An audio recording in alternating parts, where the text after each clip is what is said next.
AGS news ચેનલમાં હું જલ્પા જેઠવા આપનું હાર્દિક સ્વાગત કરું છું। પ્રસ્તુત છે આજના મુખ્ય સમાચાર। શહેરના હાદાનગર વિસ્તારમાં સામાન્ય બાબતે મારામારી, એક યુવાન ઈજાગ્રસ્ત। બોર તળાવમાંથી મળી આવ્યો એક યુવાનનો મૃતદેહ।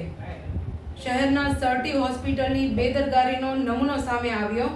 સ્ટ્રેચરના અભાવે મૃતદેહને ટીંગાટોળી કરી લઈ જવાયો। શહેરના દેવરાજનગર પાસે આવેલ મફતનગરમાં 20 શખ્સોએ જૂની અદાવતની દાજ રાખી ઘરમાં ઘૂસી તોડફોડ કરી। શહેરના 3 ગેમ ઝોન બંધ, ફાયર સેફટી વગરનું એક સીલ। MKVUમાં એડમિશન સેલની રચના, પ્રવેશ માટે મેરિટના આધારે ઉમેદવારની પસંદગી। નાગરિક બેંકની સાધારણ સભા તોફાની બની, 14 કરોડના મામલે સન્નાટો।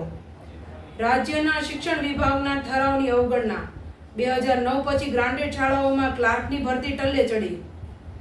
શિહોરના રબારિકા ગામે ઘાસચારામાં શોર્ટ સર્કિટથી આગ। દુકાનના કાઉન્ટર બનાવવા બાબતે સાંડીડા ગામે કાકા ભત્રીજા ઉપર હથિયારો વડે માથાભારે શખ્સોએ કર્યો હુમલો। વાડીના શેઢા અને માલઢોરને કારણે ગારિયાધારના માંડવી ગામે 2 ભાઈઓ પર શખ્સોએ સશસ્ત્ર હુમલો કર્યો।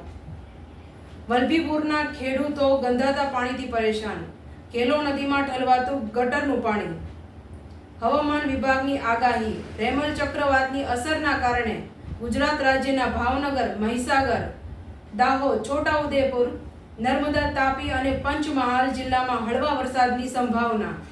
બંગાળમાં હાઈ એલર્ટ, રેમલ ચક્રવાતને કારણે પશ્ચિમ બંગાળમાં ભારે વરસાદ।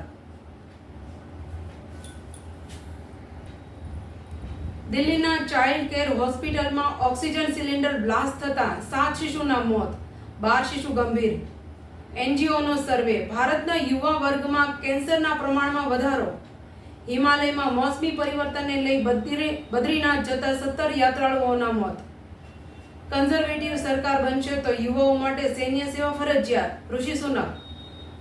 કોવિડના નવા વેરિયન્ટના મામલે રેન્ડમ સેમ્પલ સર્વે કરવા કેન્દ્રીય આરોગ્ય મંત્રાલયનો આદેશ। હિઝબુલ્લાહની ધમકી, નેતન્યાહુ મોટી સરપ્રાઇઝ માટે રહે તૈયાર। આગામી 5 વર્ષમાં દેશમાં UCC લાગુ થશે, કેન્દ્રના ગૃહપ્રધાનનો દાવો।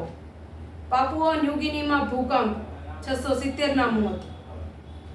ફરી મળીશું, ત્યાં સુધી જોતા રહો એજીએસ ન્યૂઝ મીડિયા।